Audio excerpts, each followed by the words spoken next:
नमस्कार, खबरों की खबर में आप सभी का स्वागत है। आपके साथ मैं हूं खुशबू। पश्चिम बंगाल में सियासी माहौल इस बार बेहद गर्म है। बीजेपी एक तरफ जहां बंगाल रूपी टीएमसी के किले को ढा देने का दावा कर रही है, वहीं दूसरी तरफ ओवैसी और अब्बास सिद्दीकी ममता दीदी की मुश्किलें बढ़ा रहे हैं। ऐसे में ममता बनर्जी को अपना किला बचाने के लिए दो तरफा चुनौती का सामना करना पड़ रहा है।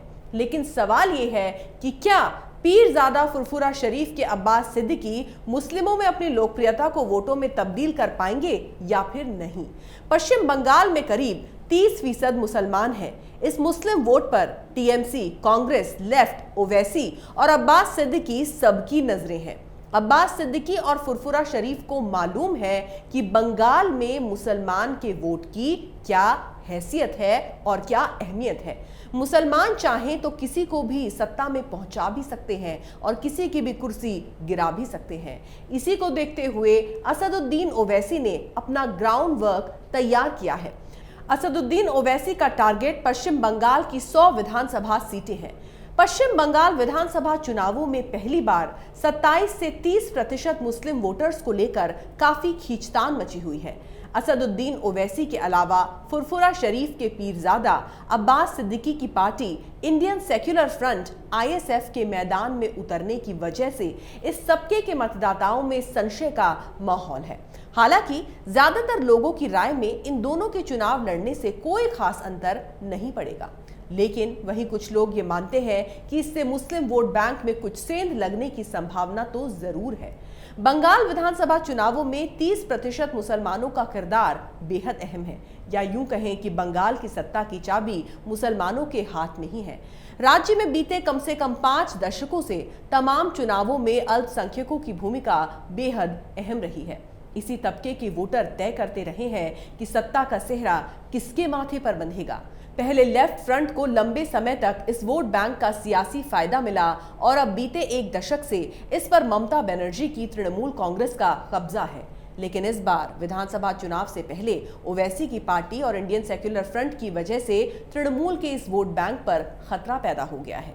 हुगली जिले में स्थित फुरफुरा शरीफ अल्पसंख्यकों का पवित्र जियारत स्थल है और दक्षिण बंगाल की करीब 2500 मस्जिदों पर उसका नियंत्रण है। चुनावों के मौके पर फुरफुरा शरीफ की अहमियत काफी बढ़ जाती है। लेफ्ट से लेकर टीएमसी और कांग्रेस तक तमाम दलों के नेता समर्थन के लिए यहां पहुंचने लगते हैं। ओवैसी की पार्टी इन चुनावों में कितना असर डाल पाएगी, इस सवाल का जवाब तो बाद में मिलेगा, लेकिन राज्य के जातिगत समीकरणों को ध्यान में रखते हुए उसका मैदान में उतरना भी काफी अहम है। साल 2011 की जनगणना के मुताबिक पश्चिम बंगाल की कुल आबादी में 27.01% मुस्लिम थे। अब यह आंकड़ा 30% के करीब पहुंच गया है। राज्य के मुर्शिदाबाद, मालदा, उत्तर दिनाजपुर, दक्षिण दिनाजपुर और दक्षिण 24 परगना जिलों में मुसलमान मतदाताओं की संख्या 40% से ज्यादा है। कुछ इलाकों में तो ये और भी ज्यादा है। मिसाल के तौर पर मुर्शिदाबाद में करीब 70% और मालदा में 57% मुस्लिम वोटर हैं। मुर्शिदाबाद और मालदा में 34 विधानसभा सीटें हैं। ये जिले बांग्लादेश की सीमा से सटे हुए हैं। विधानसभा की 294 सीटों में से 100 से 110 सीटों पर इसी तबके के वोट निर्णायक हैं। अब एक नजर इस पर डालते हैं कि मुर्शिदाबाद और मालदा के मुसलमान क्या कहते हैं। राज्य में मुस्लिम राजनीति को समझने और इस तबके के वोटर का मन टटोलने के लिए मुर्शिदाबाद और मालदा से बेहतर कोई दूसरी जगह नहीं हो सकती। इन दोनों में मुस्लिमों की आबादी को ध्यान में रखते हुए उनके लिए अल्पसंख्यक शब्द का इस्तेमाल करना गलत होगा। दरअसल इन जिलों में हिंदू आबादी ही अल्पसंख्यक है। सबसे पहले बात करते हैं मुर्शिदाबाद के पलाशी गांव की, जो कि कोलकाता को उत्तर बंगाल से जोड़ता है और हाईवे 34 के किनारे बसा है। इस जगह का ऐतिहासिक महत्व है। 23 जून 1757 को मुर्शिदाबाद के तत्कालीन नवाब सिराजुद्दौला और अंग्रेजों के बीच यहां हुई लड़ाई ने अगले करीब 200 सालों के लिए देश पर ब्रिटिश शासन का रास्ता खोल दिया था। बल्कि ये कहना ज्यादा सही होगा कि पलाशी की लड़ाई ने देश का भविष्य और इतिहास बदल दिया था। सिराजुद्दौला को इस लड़ाई में अंग्रेजों से मुंह की क्यों खानी पड़ी और इसमें उनके सेनापति मीर जाफर के विश्वासघात की भूमिका कितनी अहम थी, ये तमाम बातें इतिहास के पन्नों में विस्तार से दर्ज हैं। पलाशी में रहने वाले एक बड़े तबके का यह मानना है कि वहां ओवैसी का कोई असर नहीं होगा। पलाशी के लोगों के मुताबिक वहां हिंदू मुसलमान कोई मुद्दा ही नहीं है। जो नेता अपने निजी स्वार्थ के लिए पाला बदल लेते हैं वो देश नहीं चला सकते, ये उनका कहना है। इसलिए इस बार मुसलमान तमाम विकल्पों को ध्यान में रखते हुए ही वोट देगा। वहीं कुछ लोगों का यह भी कहना है कि इस बार मुसलमान उसी पार्टी का समर्थन करेंगे जो इस तबके के हितों से जुड़े मुद्दे उठाएगा और हमारी दिक्कतों को समझेगा।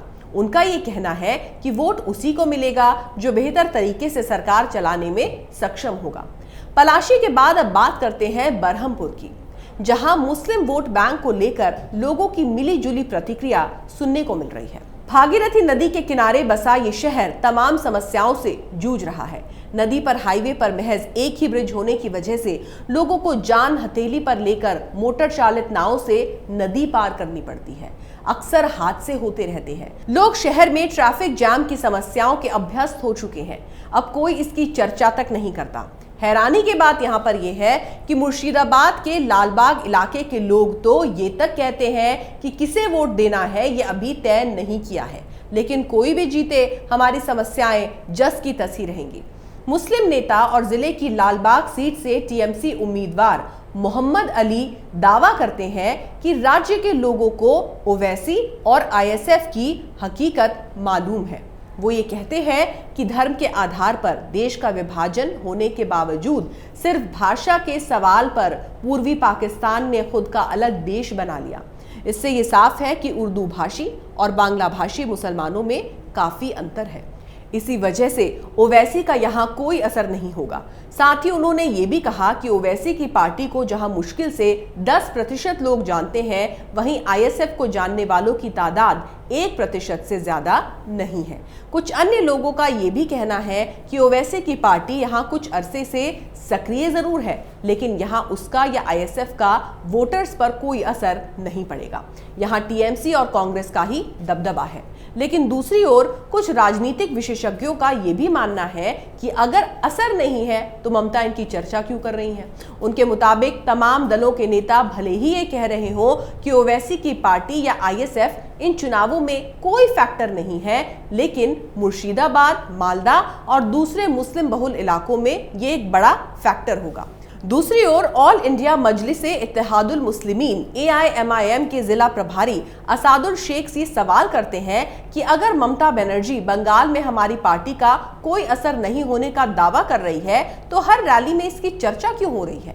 शेख ये सवाल कर रहे हैं कि उन्हें रैली की अनुमति क्यों नहीं दी जा रही है। पार्टी के नेताओं के खिलाफ झूठे मामले क्यों दर्ज करवाए जा रहे हैं। अगर वहां उनका कोई असर ही नहीं है तो ममता आखिर डर क्यों रही है। दरअसल यहाँ पर बात ममता, ओवैसी और अब्बास सिद्दीकी की पार्टी से ज्यादा बंगाल के मुसलमान की है, जो अब तक वोट देना नहीं सीख पाया है।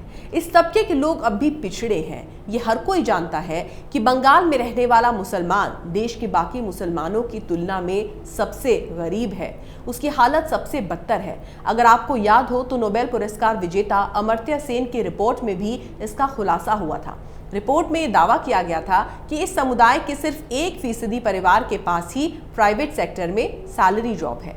ग्रामीण इलाकों में रह रही 47% मुस्लिम आबादी खेती और गैर कृषि योग्य काम में लगी हुई है। वहीं ग्रामीण इलाकों में करीब 80% मुस्लिम परिवारों की कमाई प्रति माह सिर्फ 5,000 रुपए है, जो कि गरीबी रेखा के लिए तय किए गए मानक के करीब है। रिपोर्ट में यह भी कहा गया था कि 38.3% मुस्लिम परिवारों की कमाई 15,000 रुपए या फिर उससे ज्यादा है।